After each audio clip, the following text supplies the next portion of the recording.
DNA, eat the foot up, man. The whole foot. Good night. That's my pleasure. What's yours? Yo. What's yours? You a nipple guy? No. DNA. You look like an areola guy. You got like them big old areolas on there? DNA, come on. We holding a conversation. All right? Yeah, I'm chill. Fasten your seatbelt. Enjoy the ride.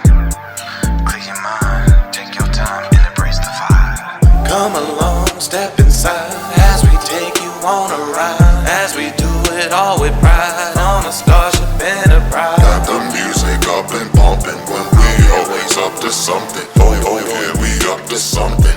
Yeah, Starship Enterprise. And I'm doing this. I ain't even high. I used to get high. I don't get high no more. So I'm crazy like that. And with What that, are you, we DNA? welcome you to episode 54 of the Swerve City Podcast. Man, Michael Cool. DNA, hey, DNA, you like the earlobe? Yeah, You nah, earlobe? man, I'm playing. I'm serious. I'm impressed. All the extracurricular activities. Listen, this is how we start. This is how we start our podcast, man, with randomness. We are here live in studio, Orlando, Florida, live in location. We thank you guys for tuning in. I am the host of this wonderful show, number 54 here, Monteasy, Teasy Scott. My brother, as you know, Swerve is out, overseas all over the world doing his thing. We welcome our brother back as soon as he's able to come back, because that man is paying the bills here. And thank us for using all the equipment in the room, brother. You know we love you. And we'll see you as soon as you come back. Swerve City Podcast is how we do. Now, before I get into our wonderful guests here, I want to get into our introductions and our advertisements. Swerve City, as of March, dropped our album Tears on all markets, all digital platforms. If you guys have not gotten it, please check it out. Dope album. Mickey Fax is on there. Hopefully our next project we get the man to my left on there too.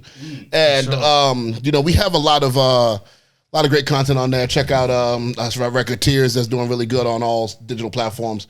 Check it out, man. Great group album. Swerve's working on his solo project.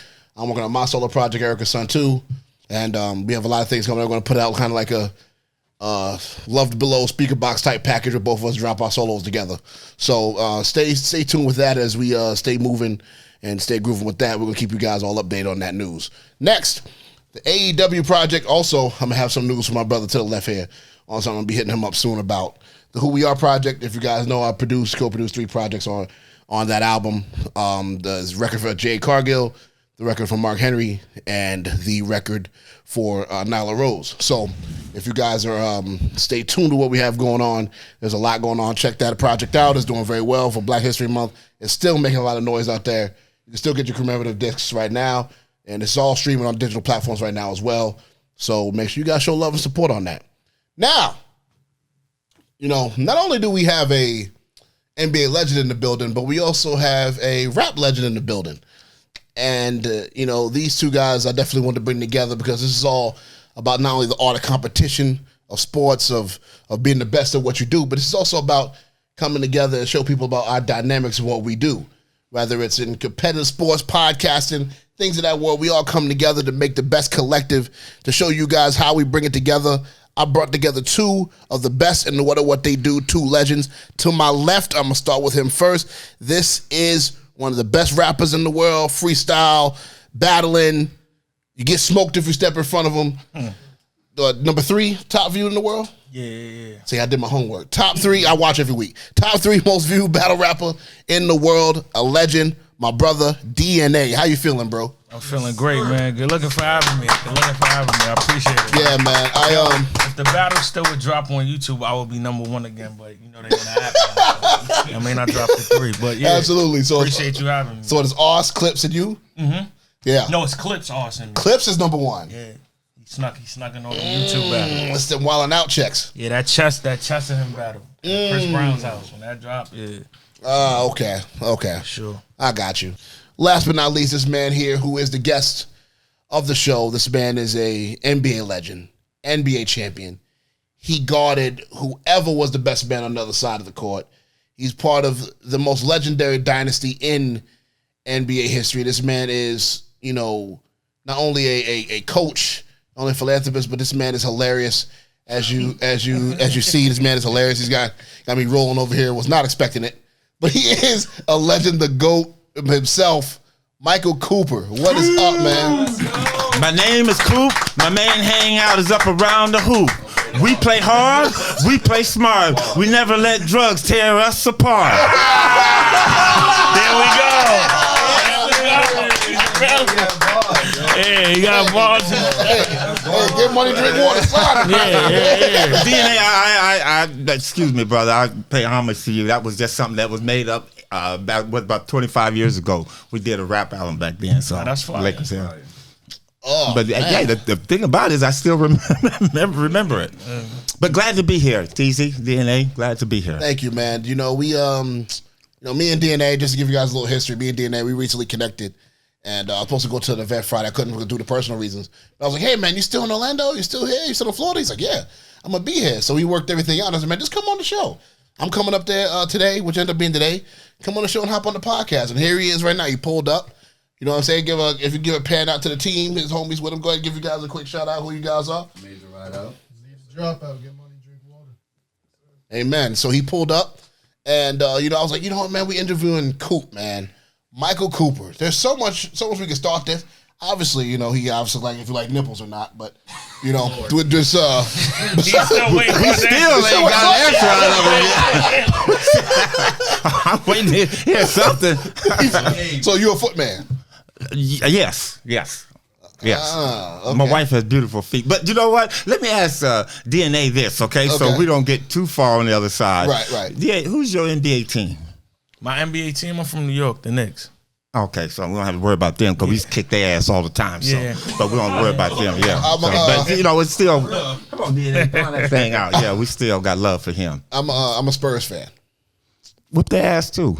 Yeah, y'all did. Especially at that time. That was back then, but everybody's getting their revenge on us now. Yeah. But we'll be back. LeBron gonna bring us back next year. Okay, so here's my one question I got to break the ice with, man. What happened to the Lakers last year, man? What happened? Well, you know what? I think when assembling the team, a lot of teams like to go with the big four, the big three, and they want those legendary players together, and sometimes that doesn't work. I, for one, thought for sure that this was going to work. Westbrook, AD, and LeBron, I think, and you surround them with the good kind of group that they had, I thought that those guys would be able to pull it together. And the bottom fell out of it. I think, and the main reason was Anthony Davis going down. That put Westbrook in a whole nother light because he was brought there to be like that third, maybe fourth scorer. When AD goes down, now he's pushed back to a light to where he has to score a lot. And again, LeBron is the man of the team. He's the one with the ball all the time. So again, you had a lot of dynamics going on that didn't fit well, and the chemistry never came together. And Coach Vogel just, again, not blaming him, but obviously his head had to roll, couldn't bring things together to where they could be playing good basketball. I mean, we were playing good ball until AD got hurt, but when the bottom fell out, it just got ugly. Do you feel that with the roster, so let's say for the other side of it, of getting Westbrook, a guy who's not really a perimeter shooter, Hall of Famer, but not necessarily a perimeter shooter, how would he fit with LeBron being a ball-dominant player, Westbrook being a ball-dominant player? Did you not? A lot of people feel like it wouldn't work, but you said you was a fan of it. You thought it would work. I thought it was going to work early because I thought, again, Westbrook has gotten all the individual accolades. He's done some magnificent things in his career, and now you get to come back home where he's from, California. You get to play with an organization that thinks about winning championships, and I thought he would buy in. But again, that goes back to the coach. I don't think Coach Vogel was able to sell him on that. And obviously with AD being hurt, that was a big part of it. It really never came to fruition. So again, then LeBron started missing some games, so it just really got ugly. But they never got a chance to buy in. But you know what? Coach Ham, I think, is a great pickup. That's the Lakers hired as head coach. I think he'll be able to do that. For me, I feel like it might be an unpopular opinion, but I just and it goes with ego. I don't know if Westbrook should have started.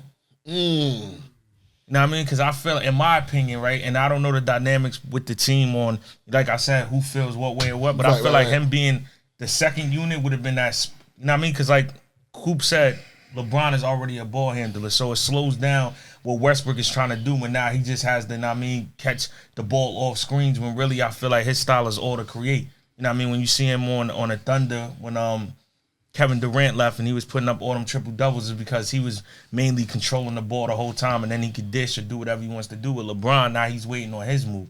But if you bring him off the bench with Melo, then it's like you got two different units. You got LeBron running it when he's going, and then Westbrook would have came off the bench and been able to do the same thing he was doing before. And you know what? I think that was probably my thoughts on that too, because he would have fit well with that second group because you let him have the ball and he can just run and actually be their main scorer out there at DNA. But I think, again, that's something that the coach has to establish early in training camp. And, again, Coach Vogel, I don't think ever got that going. But, again, the main thing, I think, is AD's health. If he stayed healthy, then things could have probably worked out. But that's a great assessment because I believe that that's what should have happened.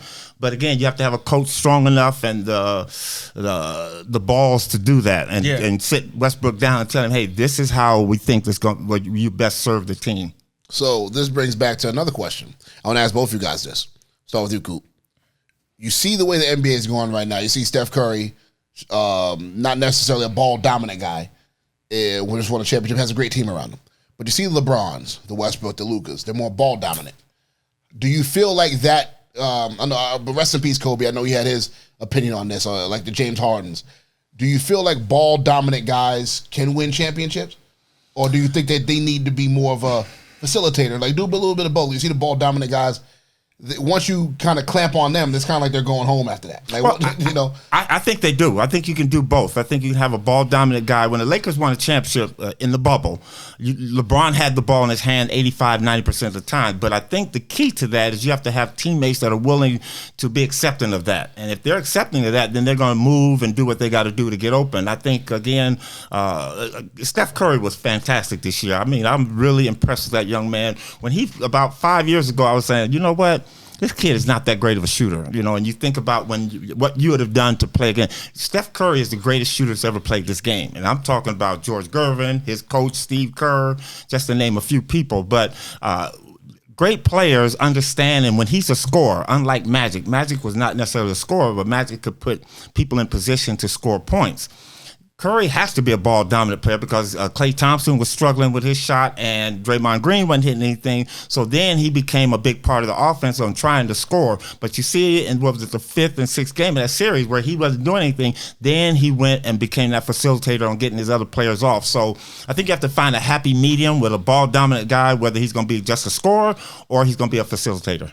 What do you enjoy watching more as a fan? Like, do you enjoy watching more the Magics, the passing, the Steve Nashes, or do you like the ball dominant guys yourself? I mean, it really depends. Yeah, because I really watch basketball, so you know what I mean. Like if you're watching it from a strategic standpoint, like the Spurs in the later years when they had Duncan, Ginobili, and Parker, you know what I mean. You're watching them technically win the game. They're slowing it up, half court offense. You know what I mean. Everything is just how they moving, and then I feel like the Warriors this year. They took a page out of Michael Cooper and Magic Johnson and the Showtime Lakers with that whole offense, except, y'all were more so with the alley-oops and the dunks. There is just running and gunning to get the three. So in terms of excitement, like when you ask that question as a fan, I think the running and gunning is more exciting. But if you're a student of the game and you're like watching it from an aspect of IQ and how it's moving, then you could appreciate both. Now, let me ask you a question, DNA. And again, you mentioned obviously the Lakers, Showtime, and Curry. What about the Bulls' 90s when they were winning? Because Jordan really had that ball in his hand quite a bit until Scottie Pippen started evolving. And you know what? I wasn't a big fan when I played against Jordan, but when I retired, I love seeing that tongue hanging and him going through the hoop. So you don't get moves like that when he's passing the ball off. Yeah, you're right.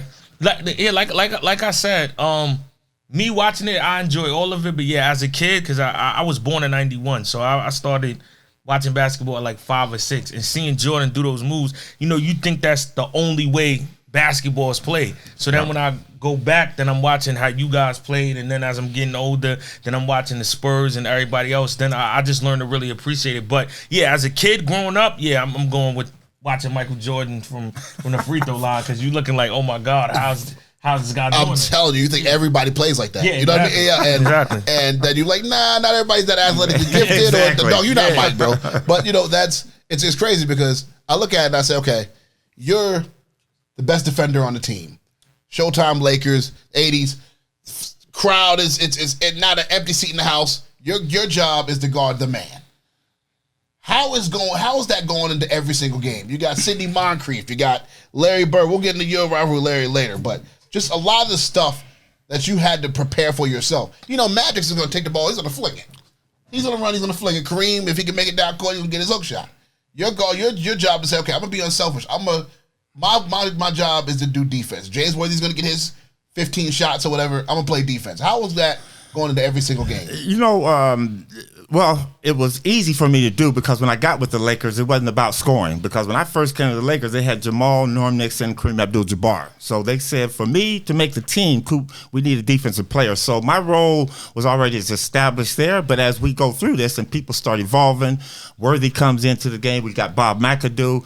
But my nightmare of playing, and again, going against some of the best, was in 88, against the Detroit Pistons and Isaiah? Yeah, Isaiah Thomas, and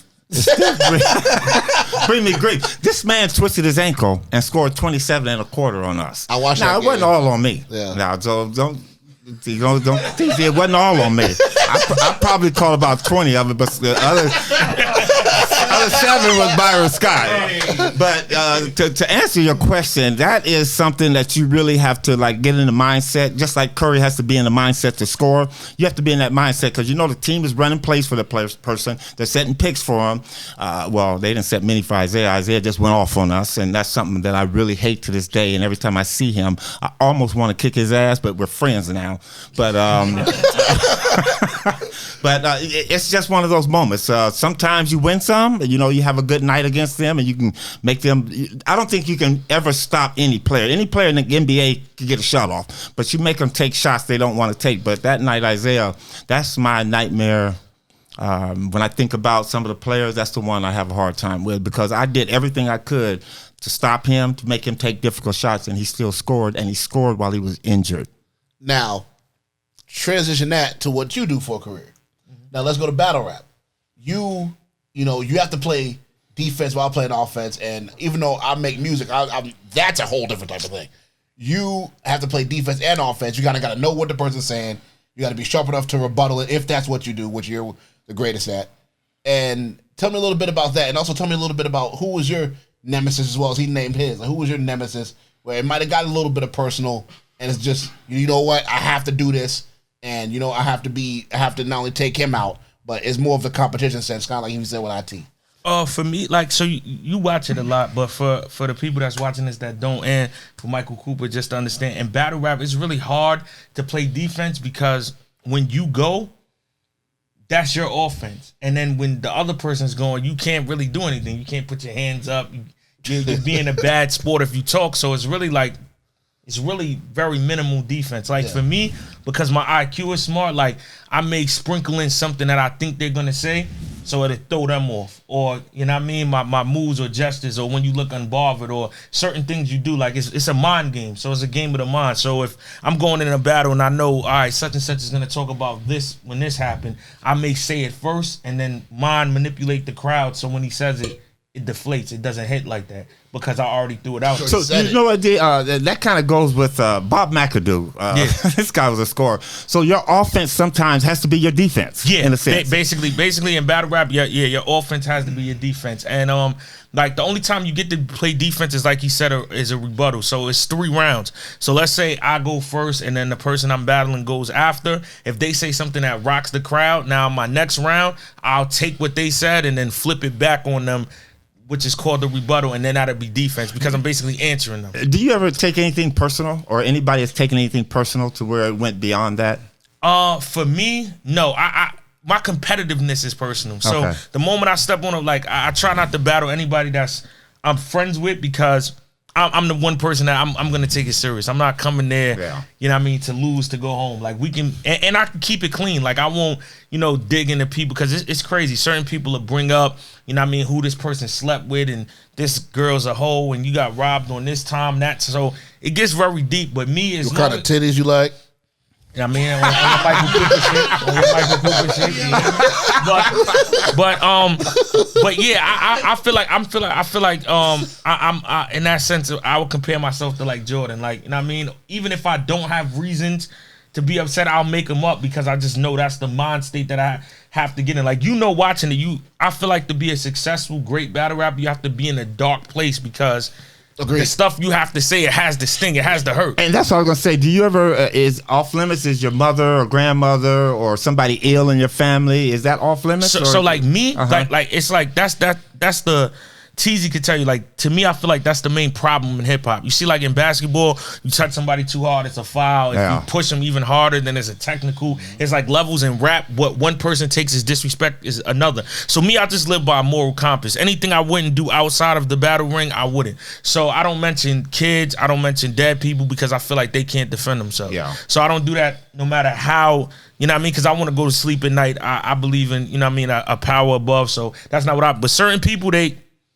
that's what I was gonna say. Some people cross the line. Yeah, certain people it goes beyond where I'm just standing there like, I don't know how are you sitting there allowing them to say that? Like certain things is just insane. Yeah. But it's a real, like the way, and I know you coach too, so it's a real very good battle rapper. You have to study. Like it's like homework. So you have to study your opponent, then you have to study the crowd, then you have to study where you're battling at, because all those intangibles will change the dynamic of a battle. It's like, you know what I mean? If you're battling with a southern crowd, you don't want to be too wordy because that's not what they really into. They're more related to the street references or things that's easy to catch. If you battle in New York, you know what I mean? You know you got to be in a hostile environment. Just the easy things that may go over in another city because they're excited to see you is somebody that raps on every New York corner. So now you got to make sure your wordsmith game is higher above. So it's a whole. It's like a whole world of, you know what I mean, just studying and really perfecting what you're trying to do. Who was your toughest matchup? If you would say. I had a few. So I had a battle with a guy named Disaster. This is very early on in my career. The first one? Yeah. Okay. And he was from Cali, and and we wound up battling in Canada, and he was like one of the biggest stars in Canada because he was already over there. And Drake wound up hosting a battle unexpectedly. So me and him had a big grudge match on the internet. We're going back and forth. It's a highly anticipated battle.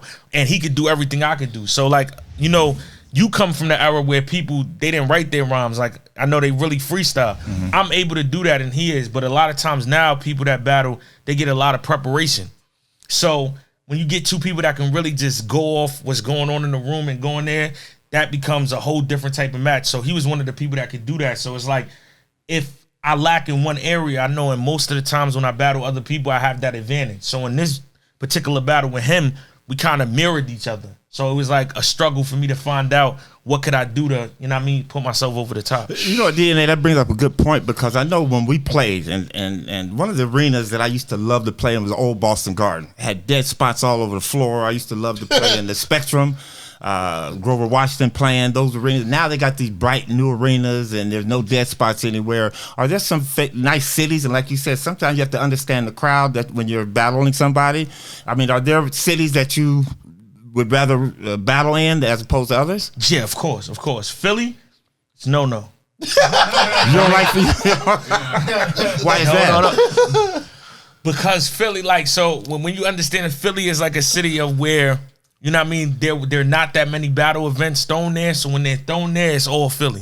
You know what I mean? Oh, so there is no brotherly love in Philly then? Not at all. Okay. Not at all. Like, I went there, and anybody that's from Philly or the surrounding cities, like, you're gonna have to work extremely hard to win them over. And you know what I mean? The slightest line that maybe, you're out of here. They're booing you. Oh, okay. So that happens too. Yeah. Like the same way they boo the rival teams in battle rap, if you're not doing your thing, they're booing you, they're getting you out of there.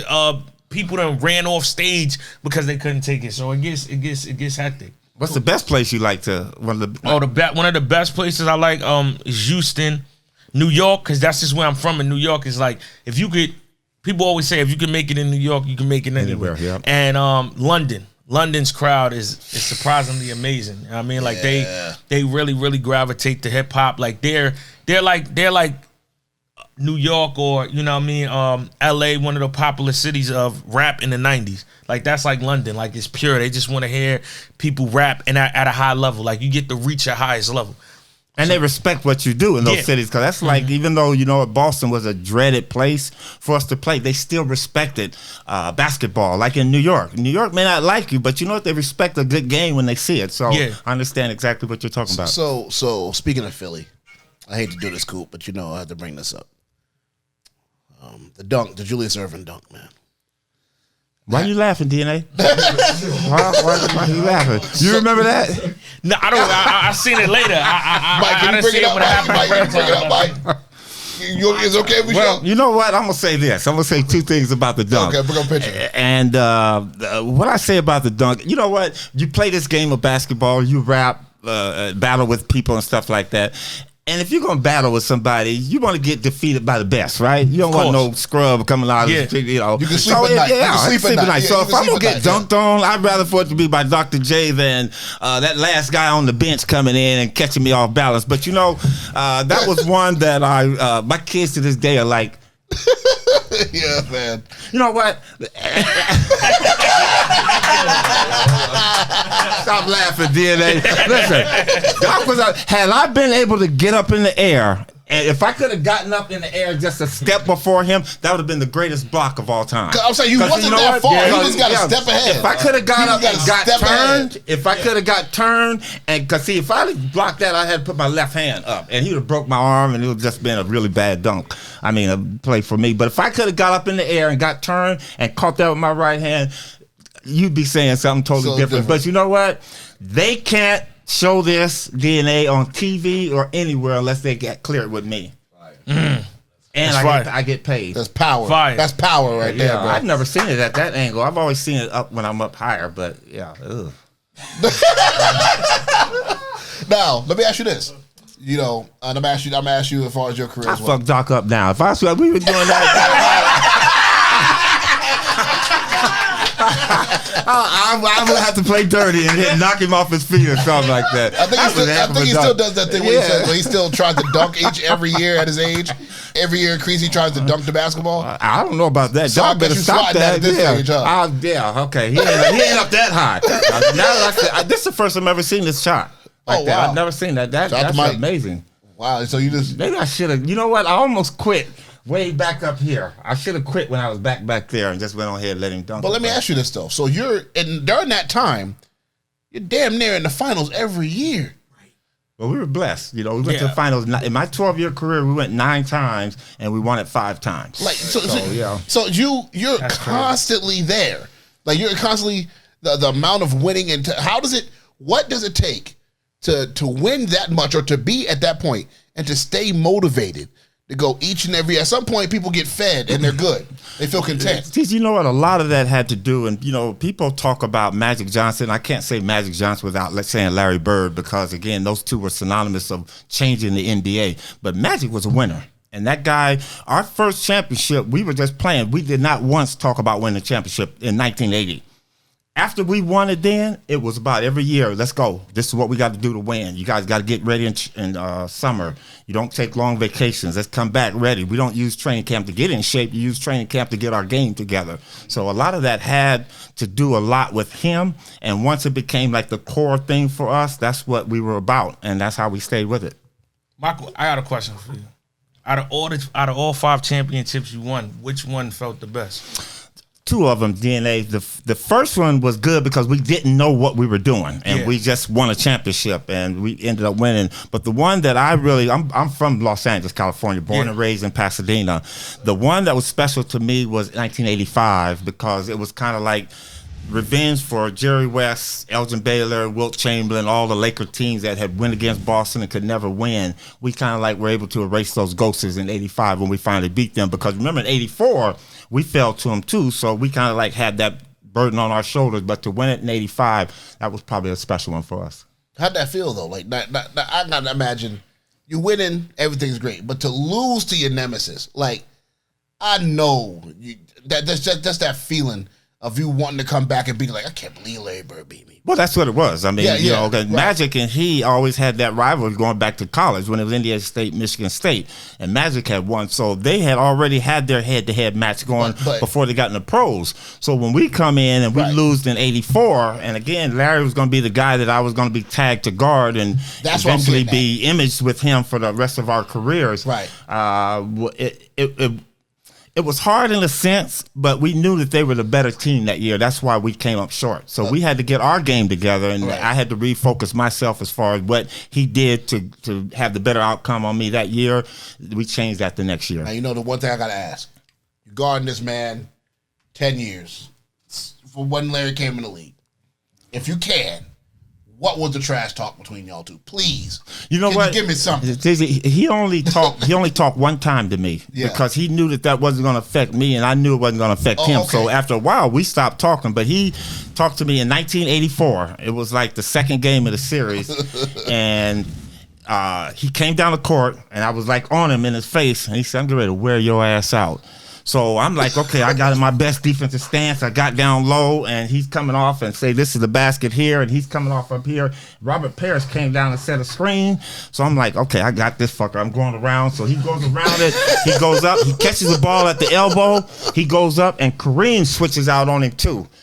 And he goes up to shoot the ball, and I'm like, I got this shit. I got it. And I don't know how this man got that pass to Parrish, because Kareem was right there in front of him. I'm on the side of him, and he got the ball to Parrish. Parrish dunked it. He said, I told your motherfucking ass I was going to get you. And that was the last thing he ever said to me. And we never talked after that. We just respected each other, and we just played because we knew it wasn't going to bother, anything that he said. So he was very competitive dude, man. Very competitive.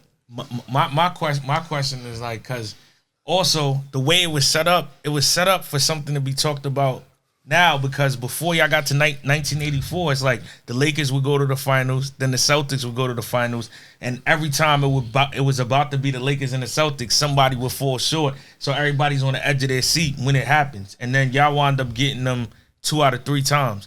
But my main question is, going back to that 1980 season, that first season, what was it like being on the team when the coaches switched after 13 games? You know what? A lot of people blame Magic for that, and it wasn't about that. It was about Coach Westhead had gotten us. We won a championship, and the next season he came back and he tried to change everything. And Matt, we like, why are we changing stuff? So he wanted to be a little bit more in control. So when Pat Riley stepped in and they made the coaching change, Riley was perfect for us. He had the slick back hair and the Michael Douglas look, and he played the whole role. Yeah. And you know what he did? He got out of our way and let us play. Yeah, we had some things that we had to do.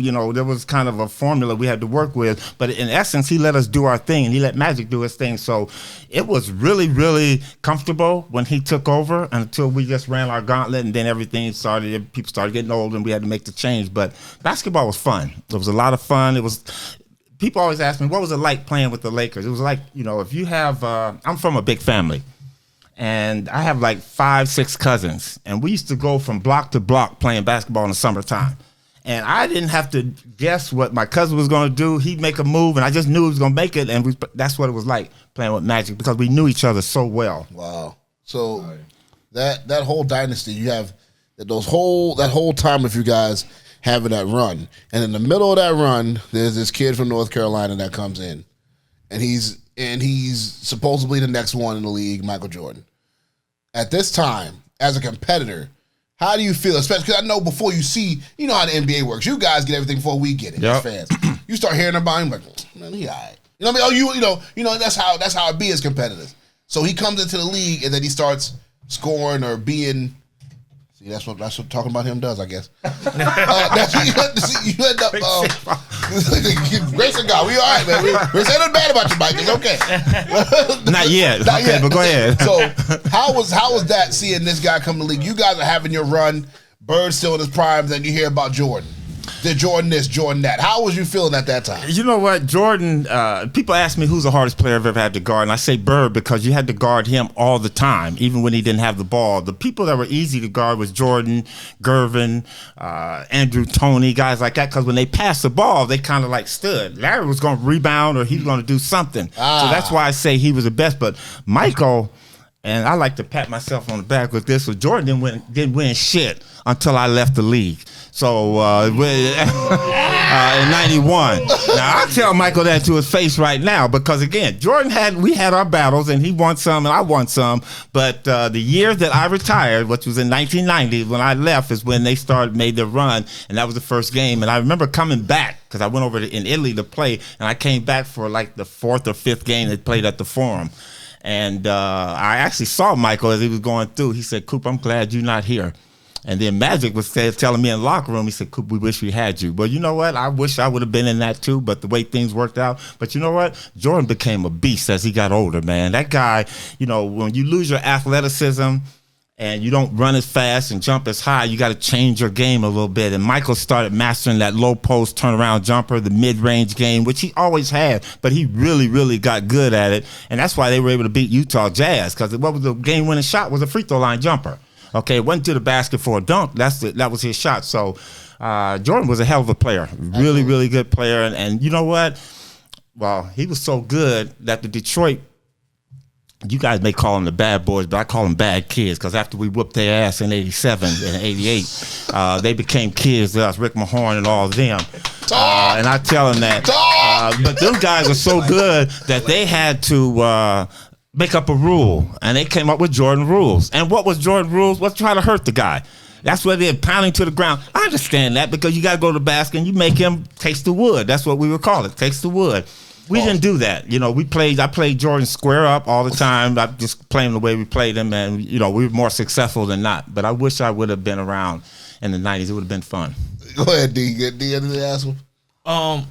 Who you feel like Magic created y'all together created the run and gun basketball thing, or do you feel like that was there before and then it just got oh no, Magic created that. Yeah. That was, he had to utilize all the pieces that he had, and Magic was an up-tempo player. You know what, DNA, some of the things I think about, and you said that everything was so fixed between Bird and Magic. Yeah. Let me ask you this question. Do you think things would have turned out had Larry Bird come to L.A. and Magic went to Boston? Wow, that's crazy. Yeah, that is. It's like so... Certain things are so stamped that I can't even envision. because it's like you said, it was supposed to be that way. It was supposed to be that way, man. So I couldn't even. Larry Bird in L.A. Doesn't even work. Can't even think about Magic, that. Yeah. Magic with a big smile. And Beantown. Celtics jersey. But those are some of the things that make you go, Yeah.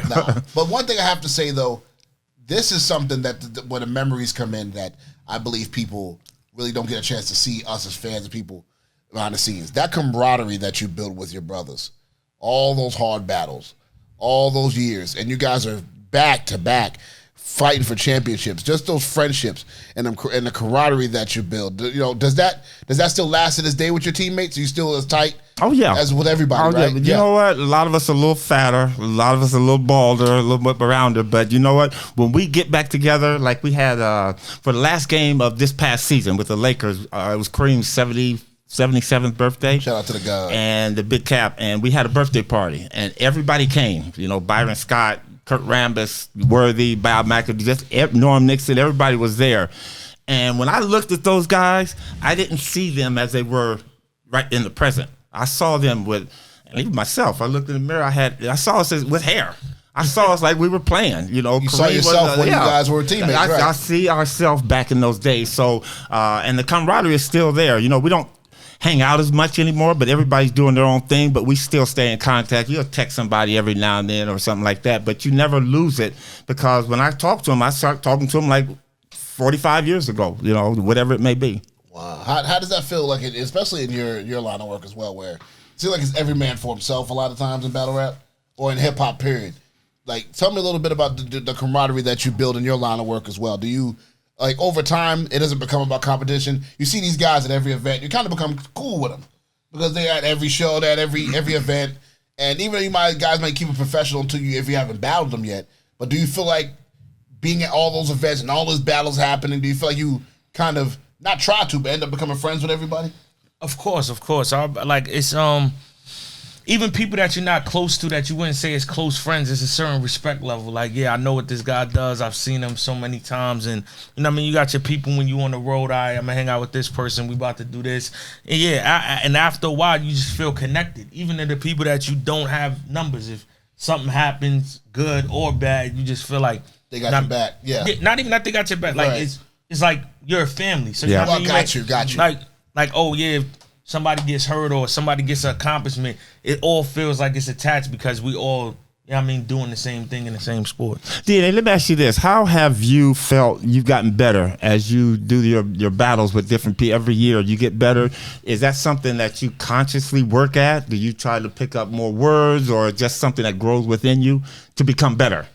Yeah, I feel like certain people are born with talent, but you develop skill. So I feel like automatically when I started my career, I had talent, but then I developed into skill, which in my opinion, I feel is like more dangerous, because it's like you don't want to, in basketball sense, you don't want to do a pump fake and, you know what I mean, step back and shoot a three. And then you just did that to do it, and now when the coach or the team asks you to do it again, you don't know how. Yeah. You want it to be intentional. So I feel like what makes me better is that now I could go out there and say, all right, well, if I write like this, this, and this, then I know this is going to land here. And, yeah, let me not freestyle at the beginning of the round, but let me wait until it's a dry spot or somebody says something and do it. Like, once it's all intentional, I feel it's that much more dangerous. So I practice that. I practice, you know what I mean? Of course, just writing my rhymes every day, staying sharp, freestyling, and also like life experiences. So when I started battle rapping and rapping in general, I was 11.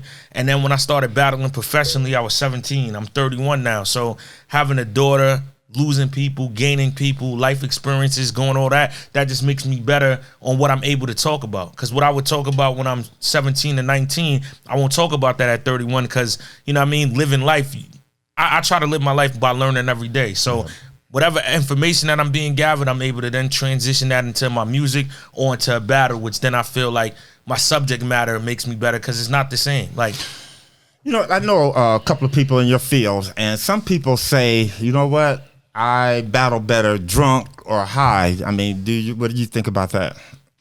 No. Anytime I don't smoke at all, never did, and I never drink when I battle because I feel like I'm not as sharp. Yeah. Like me, I'm at my highest. Just as long as I got my time to prepare and I'm there, I just feel like I'm super on point without anything. And I made it that way because I would never want to depend on something, because then I would feel like I'm not that great if I need that to reach my highest potential. So that's good. Absolutely. So now, you know, you go to the part of your career now where you retire. Now you're getting into the coaching part, and you know you coach the Big Three, and I love that league, by the way. I love that league. It's innovative. Cube found something special there, man. I kept wondering how he was going to be able to do that, and he pulled that off. And look at you, man. Look clean, man. Look at you, man. Look at the beard, the nice. Hey, so you. Well, you know who that guy there? You know how you guys got nicknamed? That's Silver Fox. That's it. Yeah. So that's what you tell ladies with the toes. Well, no, that's the Silver Fox, you hear me?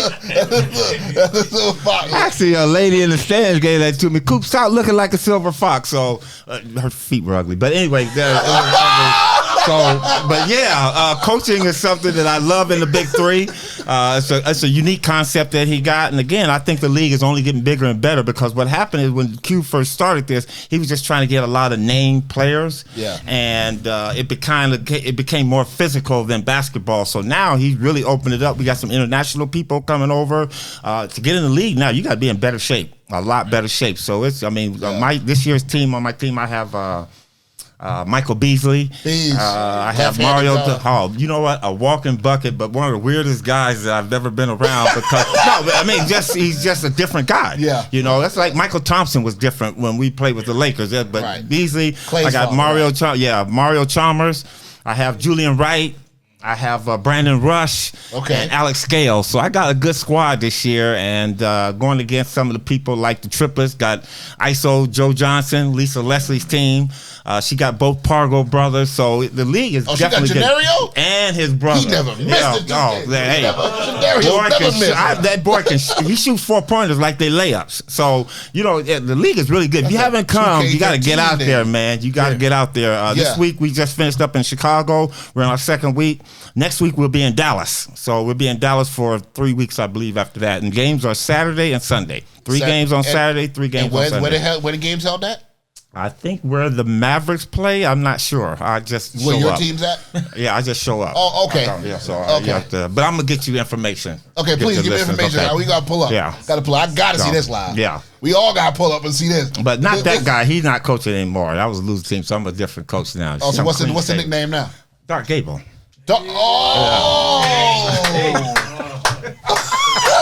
I'm gonna battle you, DNA. Dark Gable coming for you. You had a round ready for him already, huh? Almost. I gotta pick up some stuff though.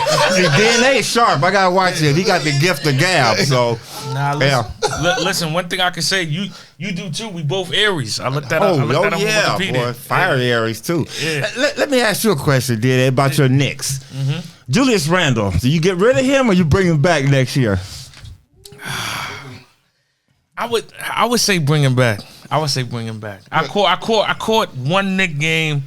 I caught like 3 last year. I'm bugging, but I caught one courtside, and that's when they faced the Nuggets. And I don't know what was going on with the coach. I still don't get why they sacked Kimba. That game, Kimba Walker was on the bench. I don't know why. Do you like Kimba?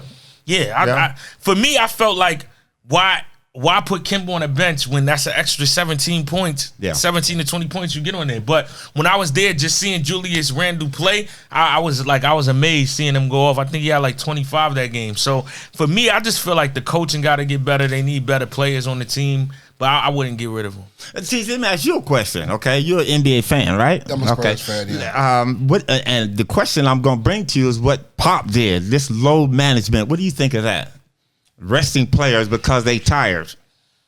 I think that's a bunch of bullshit, honestly. I think big bullshit, man. I call big bullshit. I think it's a way for people to rest or whatever, and people to get days off. But I think that it's just a loophole to try to. Look, I'm gonna tell you something. I'm gonna be honest with you. I was a Spurs fan that wanted us to play more exciting. Like I'm like a fan of your guys' big game at heart. But I loved a friend of mine, the family was friends with Tim, so I stuck with the Spurs. Even though watching us play basketball is like watching paint dry.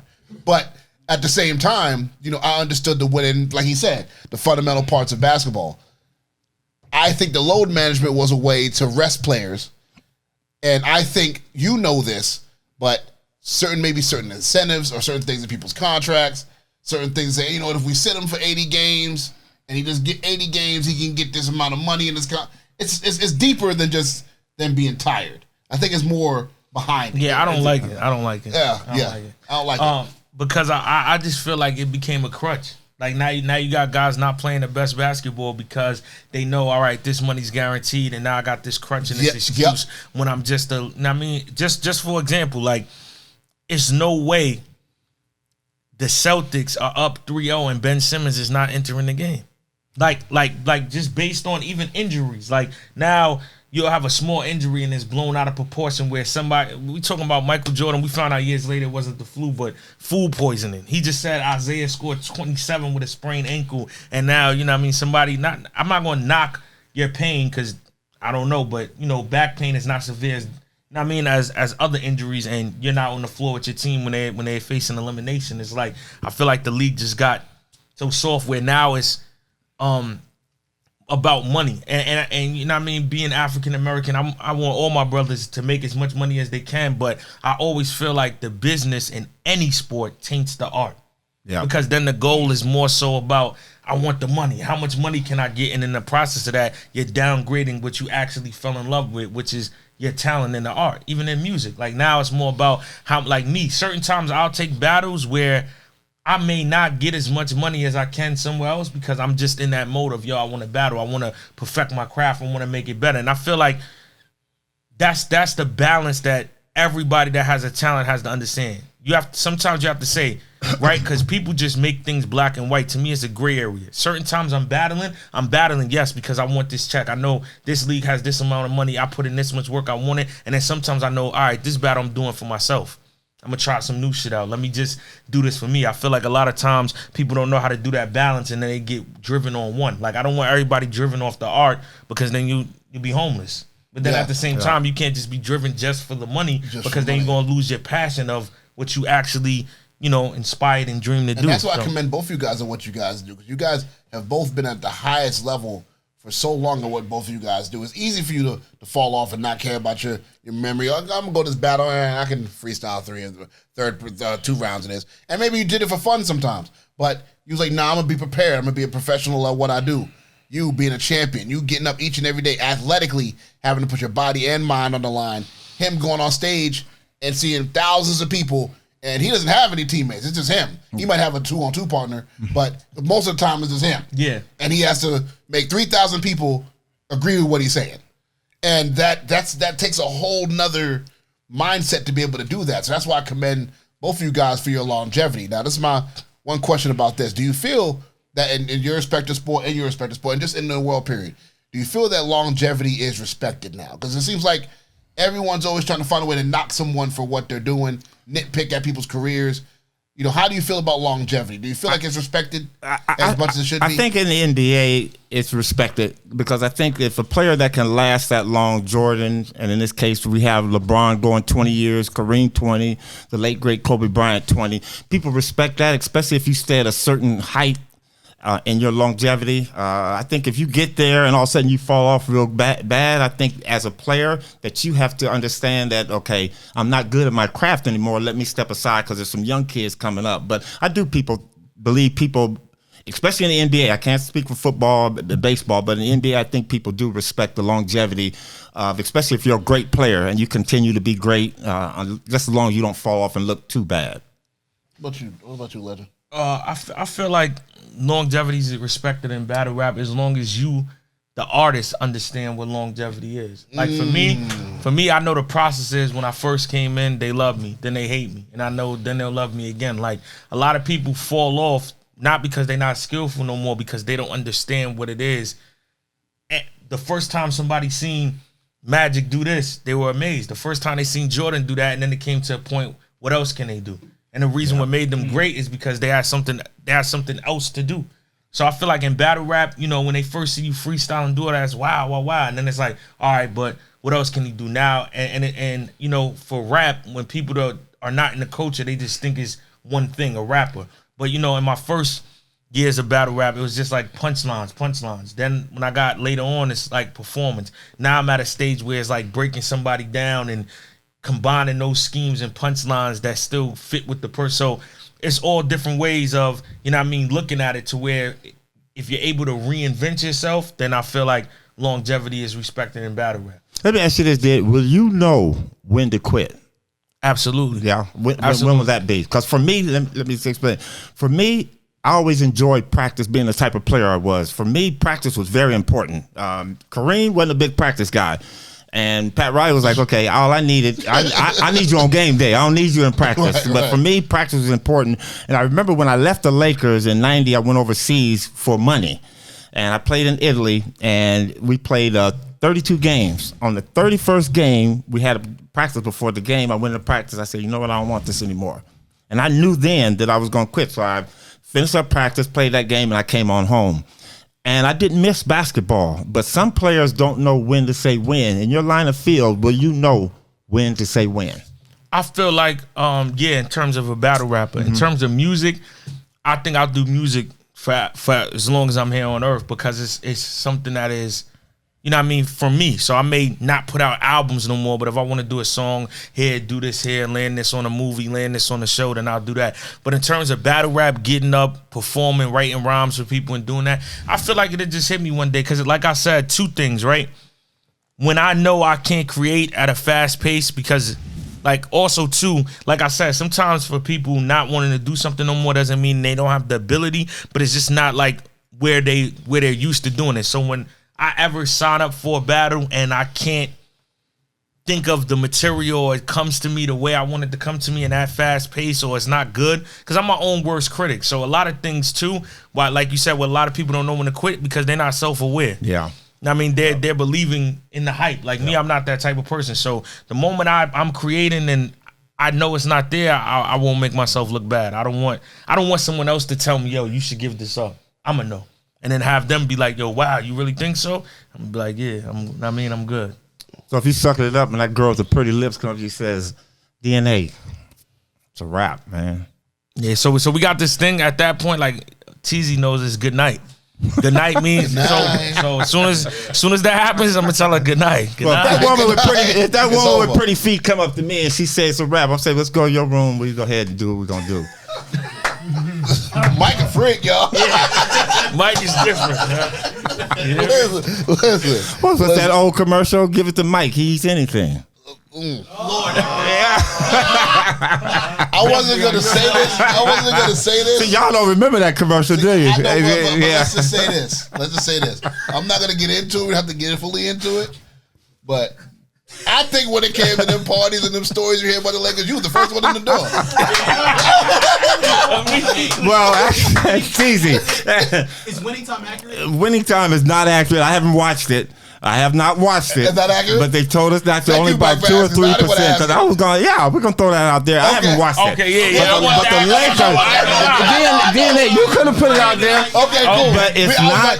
I have not watched it, seriously. I have my friends, they'll say, hey, Coop, did this happen, this happened. The only thing that they have with me, that my car broke down on the way to training camp. Yeah. And they had my wife underneath the car fixing the car. That didn't happen. My car broke down, but we waited for AAA. So that's the lure of exactly. Yeah. That's See, why. But you know what they do? That's how all shows are sneaky. They put loosely based. Yeah. So that way they get to throw in all the other things that make people go. Well, DNA, Oh this my is the God. thing. The guy was supposed to. Jeff Pearlman wrote a book called Showtime. And it's a big, thick book. If you get a chance to read it, okay. The guy is supposed to be tailoring the movie after that book, but because he deviated so much and depicted people so wrong, that's why they changed it from Winning Time, from Showtime to Winning Time. That's why they call it Winning Time.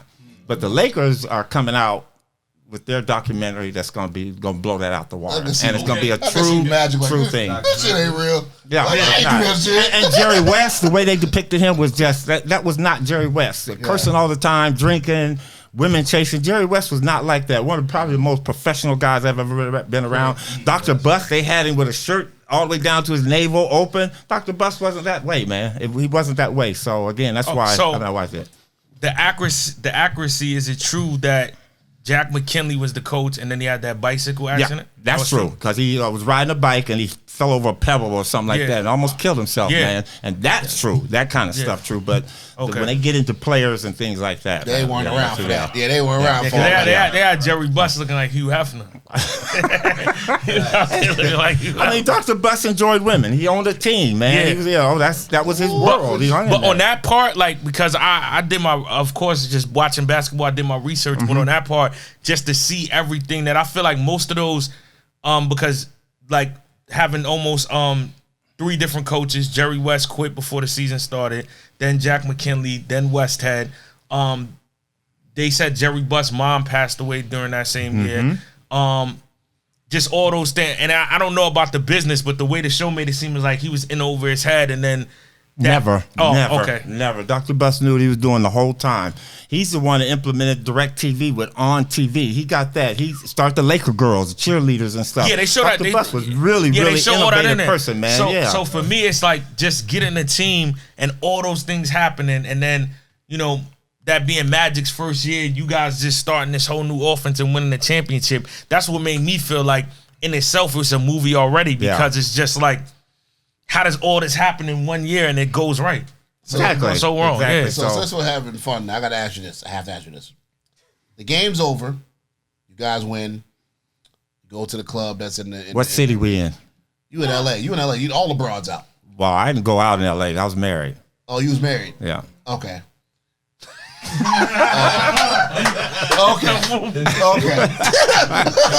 Watch out, DNA. Come on, listen to it. So the party. So who's the first in the party? Who's the first in the? I don't know. I wasn't out there. If it's in L.A. Oh, okay. So New York, MSG. Who the game over? You guys beat the Knicks. You beat their ass. Sorry. And you go into the who at the party? Who first at the party? Well, we would all go out. I mean, we would all go out and have a good time. So the whole locker room were going together. Provided we didn't have a game the next night. So I mean, but the only ones that went out, myself, Magic, James Worthy would go out every now and then. Byron Scott would go out every now and then. Norm Nixon would go out. Kareem wasn't a person that went out a lot with us. He would do, but most of the time we would go to a movie. He was OG by that. So whatever he was doing, he was quiet about it. Yeah. Teaching them yoga and all that. I see. Stand on your head. Yeah, man. Okay. No, I mean, certain guys went out to certain cities. Yeah, absolutely. So I mean, it wasn't like some big freak show because we understood our profession. We knew that we had to come back. We were going to play the next day, and that wasn't allowed. Again, if you were a lot of the rookies, I won't name names, but a lot of the rookies that weren't playing a lot, would go out and indulge in whatever they wanted to. A lot of the rookies. Okay, I got you. I see where you're going. I got you. So, man, one last thing before we close, man. On this wonderful 54th episode of the podcast, man. I'd like to show everybody some love, man. And to close this out, usually we have the tags and everything like that, man. You know what, my brother? You got anything you want to freestyle a little bit on the way out of the door, man? Anything you got to say? I'll give you another winning line. Yeah, come on, baby. Man, we want that. Well, you want to go to the mic over there, man? That's all you got to Give your mic. Give my mic, man. Go ahead, brother. Close this show out, man. What's up, man? So another thing I told him, this is from my battle that I just had that I won. I said, ain't no need for more discussion. I pop one and it's done. Hear the coroner coming. His girl try and say the Lord from the Lord up above him. That's till something sick, Ada. I'm in Florida bugging. Z the Dropout. Get money, drink water. Your social media. Tell them where to follow you, man. At Z the Dropout everywhere. Z's is walking. I like it, man. You find talent, bro. Listen, man. We thank you guys for tuning in to this 54th episode of the Swerve City Podcast, man. This is a lot of fun. I'm glad to have these two brothers here with me. It's amazing to learn about both of their careers, and these podcasts go by fast, man. Because you be in the zone, and they see me be like, "Damn, man, man, you just sit up in the flow cover. There's so much more to talk about, man, and we're just hanging out and." Man, I appreciate both of you guys, man, for coming. You legend for pulling up Mike and telling your stories, and always admired your career, what you're doing. Keep win that championship in the Big Three. Send me that information because I'm gonna pull up. If it was if Dallas I do that, I will have won everything the NBA stands for. NBA championship, coach as an NBA, WNBA player, coach of that, and in the G League, Albuquerque Thunderbirds, the NBA G League, or D League at that time. Now it's the G League. Right, it's the last one. If I can get this with NBA players. So you guys, so you don't know directly, but you guys play with them. I was just in Arlington, so you guys play with the Mavericks play. Yeah, where the Mavericks play. Yeah, I was right there. Oh man, I'm definitely pulling. I'm getting the same hotel I was at too. That was good. Okay, cool. But Teasy, I'm gonna get you the information. Okay, please give me the information. I'm definitely pulling. I have to see that live. Yep, definitely. Okay, cool. So my brother DNA, the rap legend, battle rap legend. We appreciate everything that you plug your podcast, plug everything you have going on too, man. Plug that in. Oh yeah, definitely. Mondays, Wednesdays, and Fridays, Breakfast with the Champ on Caffeine, DNA GMDW. Instagram, The Real DNA GTFOH, Twitter, DNA_GTFOH, and YouTube / The DNA Files.